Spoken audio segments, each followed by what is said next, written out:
시청자 여러분 안녕하십니까? JTBC 아침 뉴스 시작합니다. 전북은 오늘 아침 전주 영상 8도 등 4도에서 10도의 기온 분포를 보이고 있습니다. 전주와 완주 등 6개 시군에는 안개주의보가 내려져 있어 출근길 교통안전에 주의가 필요합니다. 오늘은 대체로 맑겠습니다. 낮 최고 기온은 전주 24도, 익산 22도 등 20도에서 24도의 분포로 어제보다 6, 7도가량 높겠습니다. 미세먼지 농도는 보통 수준이 예상됩니다. 주말인 내일도 대체로 맑은 가운데 아침 최저 기온은 7도에서 10도, 낮 최고 기온은 16도에서 23도로 오늘과 비슷하겠습니다. 전주기상지청은 일요일인 모레는 오전 한때 흐리겠지만 낮 기온이 20도 안팎까지 올라 포근하겠고 다음 주에도 비 소식 없이 대체로 맑은 날씨가 이어질 것으로 내다봤습니다. 오늘 오전 0시 4분쯤 무주군 동남동쪽 13km 지점에서 규모 2.0의 지진이 발생했습니다. 사람이 느끼기 어려운 수준이어서 피해 신고는 접수되지 않았습니다. 이번 지진은 지난달 6일 부안군에서 규모 2.0의 지진이 관측된 이후 올해 도내에서 두 번째로 발생했습니다. 새만금개발청이 청사를 세종시에서 새만금 현장으로 옮기는 작업을 진행해왔습니다. 그런데 대선을 이유로 최근 이전 논의를 중단했다고 밝혀 청사를 옮길 의지가 없는 것 아니냐는 의심을 사고 있습니다. 보도에 송창용 기자입니다. 지난 2013년에 설립된 새만금 개발청입니다. 세종시 건물을 임차해 마련한 임시 청사에 자리하고 있습니다. 설립 당시 새만금 현장에 있어야 한다는 의견도 많았습니다. 하지만 중앙부처 바로 옆에 있어야 예산을 더 확보할 수 있다는 개발청의 의견에 따라 지금의 자리에 둥지를 틀었습니다. 그러나 이후 예산 확보에 성과가 없고 새만금 내부 개발이 본격화되면서 청사를 새만금으로 옮겨야 한다는 여론이 높아졌습니다. 새만금 개발청 또한 지난해 6월 이전 추진위원회를 구성하고 1년 안에 이전 지역을 결정하겠다고 밝혔습니다. 그런데 새만금 개발청이 청사 이전 논의를 중단했다고 선언했습니다. 조기 대선에 따라 선거 이후의 추이를 보고 추진하겠다는 것입니다. 그 청사를 옮기겠다고 이렇게 하는 그 내용을 하는 게 조금 적절하지 않다 하는 게 위원회에서도 그런 얘기가 있었고 해서 잠시 지금 조금 미루고 있는 상황입니다. 그러나 대선 이후에는 새 정부가 정부 조직을 개편할 가능성이 큽니다. 또 이런저런 정치적 일정까지 더해지면 청사 이전 작업은 더욱 늦어질 수밖에 없습니다. 종합적으로 보고 또 지자체 의견도 듣고 또 현장도 실시를 하고 해서 위원회에서 최종적으로 시기와 장소를 결정할 겁니다. 체계적으로 해서 오면 좋을 텐데 이게 이제 무조건 이렇게 딱 밀어놓으니까 아주 답답한 상황입니다. 앞서 지난달 새만금 개발청은 청사 이전이 비효율적이라는 내용의 용역 결과를 발표했습니다. 이 때문에 개발청이 직원들의 반발을 이유로 청사를 이전하지 않으려는 것 아니냐는 의구심이 커지고 있습니다. JTBC 뉴스 송창용입니다. 더불어민주당과 국민의당이 대선 후보를 확정하면서 잇따라 부딪히고 있습니다. 전북에서 자존심을 건 승부를 펼치는 두 당은 서로의 약점을 파고들거나 흠집내기에 나서는 등 치열한 공방을 벌이고 있습니다. 김철 기자입니다. 지난달 국민의당 안철수 후보가 전주의 한 포럼 행사에 참여했습니다. 당시 안 후보 뒤로 건장한 남성 대여섯 명이 자리를 잡았고 이들은 포럼이 끝난 뒤 안 후보와 촬영을 했습니다. 더불어민주당은 이들 남성 가운데 서너 명이 조직폭력배가 아니냐는 의혹을 제기했습니다. 더민주는 논평을 통해 조폭과도 손을 잡는 게 안철수 후보의 미래냐며 비꼬았습니다. 국민의당 경선이 찻대기 경선이었다는 의혹이 나오고 있습니다. 이런 가운데 조폭들과의 사진 의혹까지 나온다는데 아쉬움이 큽니다. 만약 사실이라면 안철수 후보는 이와 관련된 해명을 해야 할 것이고 도민들께 직접 사과해야 할 것입니다. 국민의당은 포럼에 참가한 남성들을 조폭으로 볼 수 없다고 반발했습니다. 남성들은 모 청년단체 회원들로 이 단체 회장을 역임한 전북 도의회 이모 의원이 데려왔다는 겁니다. 안 후보와 조폭은 아무 관련이 없다며 후보 흠집내기를 중단하라고 맞섰습니다. 사진을 찍힌 분들이 조폭인지는 확인할 길이 없고요. 다만 어떤 대권 후보가 조폭을 동원해서 선거운동을 하겠습니까? 이거는 우리 당의 후보 안철수 후보가 지지율이 높아지다 보니까 상대 쪽에서 심각하게 흠집내기를 하고 있는 것으로 생각됩니다. 지난 2월 문재인 후보 출정식에 대학생이 동원됐다는 논란이 일더니 이번엔 안철수 후보가 참석한 포럼에 조폭이 동원됐다는 의혹이 제기됐습니다. 두 후보들이 동원에 개입했을 가능성은 크지 않습니다. 그러나 두 후보의 일부 지지자들이 캠프의 세를 과시하려고 동원을 주도했다는 점에서 구태 정치라는 비판을 피하기 어렵게 됐습니다. JTB 뉴스 김철우입니다. 한 양계 농가가 AI 예방적 살처분 명령을 거부하면서 익산시와 갈등을 겪고 있는데요. 종교인들도 한 목소리로 살처분을 반대하고 나섰습니다. 익산시가 어떤 결정을 내릴지 주목됩니다. 정원익 기자가 보도합니다. 정부 인증을 받은 축산농장입니다. 닭들이 자유롭게 농장을 돌아다니며 먹이를 먹습니다. 닭을 위한 회도 설치하는 등 동물 복지를 최대한 실현하고 있습니다. 건강하게 잘 뛰어놀고 있고 잘 먹고 잘 싸고 있고요. 그 AI가 왔었으면 저렇게 안 됐죠. 그런데 인근에서 AI가 발생하면서 닭 5천 마리를 살처분하라는 명령을 받자 농장주는 이를 거부했습니다. 또 법원에 살처분 취소 소송을 냈지만 기각되자 즉각 항소했습니다. 이를 지켜본 종교인들도 한 목소리로 살처분 반대에 나섰습니다. 기독교와 불교, 원불교, 천도교, 천주교 등 전북의 5대 종단 협의회 성직자들은 예방적 살처분 중단을 촉구했습니다. 특히 살처분 범위를 줄이고도 AI 확산을 막아낸 경남 양산시에 사례가 있다며 익산시를 압박했습니다. 책임의 필성 행정이며 철새와 농림축산식품 방침 뒤에 숨은 떠넘기식 행정이라고 하는 비판을 피할 수 없을 것입니다. 익산시는 방역위원회가 내린 살처분 명령을 단체장이 철회할 수 있는지 정부에 질의한 만큼 기다려달라고 밝혔습니다.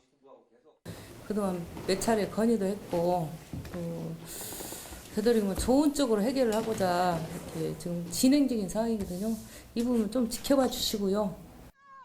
해당 농장주와 전국 동물보호 활동가 모임 회원들은 세종시 농림축산식품부 앞에서도 집회를 갖고 살처분 계획 철회를 요구했습니다. JTB 뉴스 정원익입니다.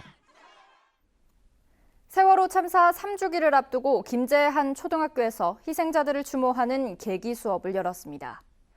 전북교육청은 4월 한 달을 세월호 추모 기간으로 선포해 다양한 계기 교육이 확산될 것으로 보입니다. 조창현 기자가 보도합니다. 초등학교 강당에 학생들이 모여 현수막을 만들고 있습니다. 세월호를 잊지 않겠다는 마음을 담아 정성스럽게 만든 뒤 운동장에 걸었습니다. 현수막 밑에는 희생자를 추모하는 노란색 리본이 가득 걸렸습니다. 페인트 칠하면서 많이 힘들고 그랬지만 하다 보니까 세월호에 갇힌 누나 형들 생각도 나니까 좀 슬펐고 다시는 이런 세월호 참사 같은 일은 안 일어났으면 좋겠어요. 학교 중앙현관에는 아이들의 슬픈 마음을 담은 합동 걸개 그림이 전시됐습니다. 침몰하는 배와 나비가 된 희생자들, 그리고 이들을 기억하겠다는 추모의 뜻이 담겼습니다.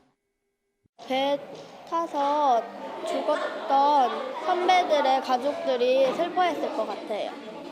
만약에 저희 오빠가 그 배에 탔다면 저희 가족들이 슬퍼할 것 같아요. 1, 2학년들은 노란색 종이로 작은 배를 만들어 세월호 안에 붙였습니다. 침몰하지 않는 안전한 대한민국을 만들어 달라는 작은 바람을 담았습니다. 이 학교는 이번 주 내내 세월호 참사를 기억하는 계기 수업을 진행하고 있습니다. 세월이 흐를수록 이 안전한 대한민국이 더 침몰되는 느낌이 들어서 기억해야겠다, 잊지 말아야겠다, 기억의 힘은 강하다, 그런 뜻으로 아이들한테 좀 교육과정과 연관시켜서 하기 위해서 계기 교육을 만들었습니다. 세월호 참사 3주기를 앞두고 각급 학교들은 추모 벽화와 리본 제작, 계기 수업 등을 통해 다양한 추모 행사를 진행할 계획입니다. 4월 한 달을 세월호 추모의 달로 선포한 전북교육청은 오는 15일 밤 세월호 유가족 등이 참석한 가운데 공식 추모 행사를 개최할 예정입니다. JTB 뉴스 조창현입니다. 환경에 대한 관심이 커지면서 자치단체마다 막대한 예산을 들여 생태공원을 조성하고 있습니다. 하지만 생태는 사라지고 인공시설만 들어서 반쪽짜리 공원이 되고 있습니다. 보도에 정윤성 기자입니다. 전주시가 지난 2015년에 조성한 맹꽁이 서식지입니다. 멸종 위기 2급 동물인 맹꽁이를 보호한다는 취지였습니다. 하지만 서식지의 물은 말라붙었고 맹꽁이는 보이지 않습니다. 지가 보지, 지가 보기는 그게 예. 있어야 말이지. 지금 맹꽁이는 없죠? 맹꽁이가 어디가 있어요? 예. 그럼 맹꽁이가 살게 생겼어요, 우리. 전주시는 다른 곳에서 맹꽁이를 포획해 이식할 계획이었지만 환경부의 승인을 얻지 못했습니다. 애초에 이식이 안 됐다는 말씀이신가요? 예, 서식처만 지금 조성을 해놓고 이식은 아직 못하고 있어요. 완주군이 지난해 100억 원을 들여 조성한 금개구리 생태습지공원입니다. 금개구리의 개체수를 늘려야 된다며 차단망을 설치해 금개구리를 아예 볼 수 없도록 되어 있습니다. 볼 수 있는 것은 인공 조형물뿐이고 관찰, 체험, 교육은 아예 기대할 수 없습니다. 체험할 수 있는 아니면 이렇게 볼 수 있는 그런 시설을 좀 하려고 했었는데 그런 건 예산에서 이제 반영이 안 됐어요. 생태시설이라면서도 정작 보존하고 유지해야 되는 생태는 사라지고 보여주기식의 조경시설만 넘쳐나고 있습니다. 생태에 대한 고민이나 공감대 없이 생태라는 단어를 남발하고 있습니다.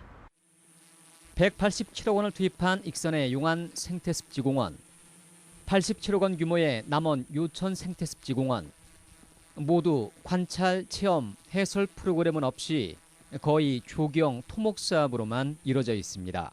전시관이 됐든 아니면 해설사에 의해서 자연에 대한 해설을 하는 것들이 됐든 이런 것들이 보완이 되지 않으면 그 생태공원으로서의 기능이 안 된다고 봐야 되죠. 생태공원이 왜 필요하고 어떤 생태계를 유지하고 복원할 것이며 주민들의 참여를 어떻게 이끌어낼지에 대한 분명한 계획이 있어야 생태공원은 제 역할을 할 수 있습니다. JTB 뉴스 정유정입니다. 자연경관이 아름다운 임실 섬진강길이 전국적인 걷기 여행 명소로 꼽혔습니다.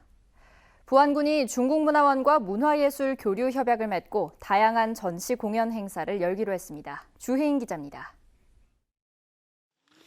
임실 섬진강길이 전북에서는 유일하게 문화체육관광부와 한국관광공사가 주관한 걷기 여행길 공모사업에 선정됐습니다.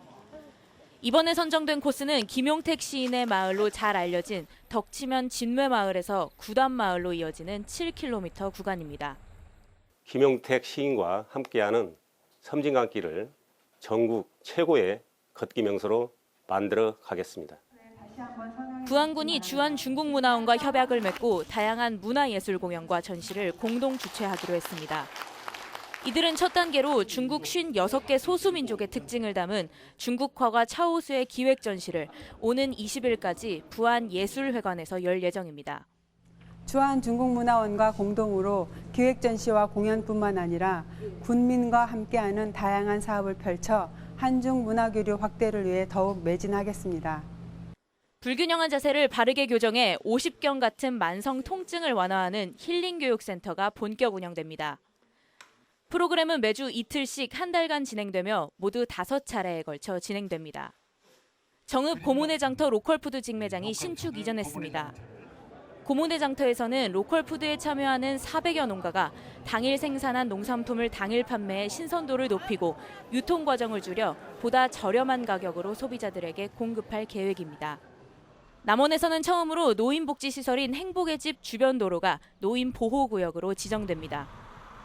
남원시는 이달 안에 보호구역 지정을 마무리하고 과속방지턱과 미끄럼 방지 포장 등 교통안전시설물을 설치할 계획입니다.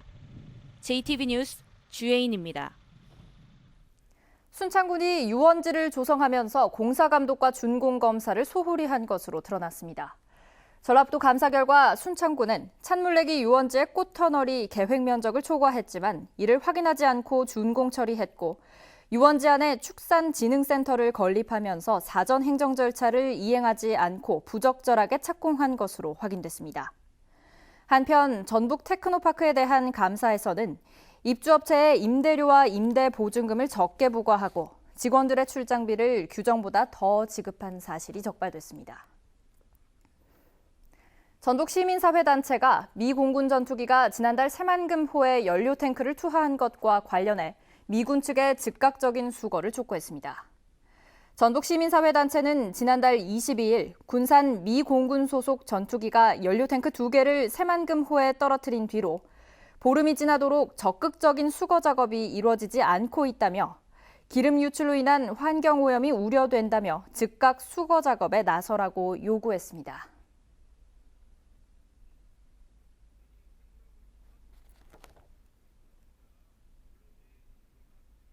JTBC 아침 뉴스를 마칩니다. 시청해주신 여러분 고맙습니다.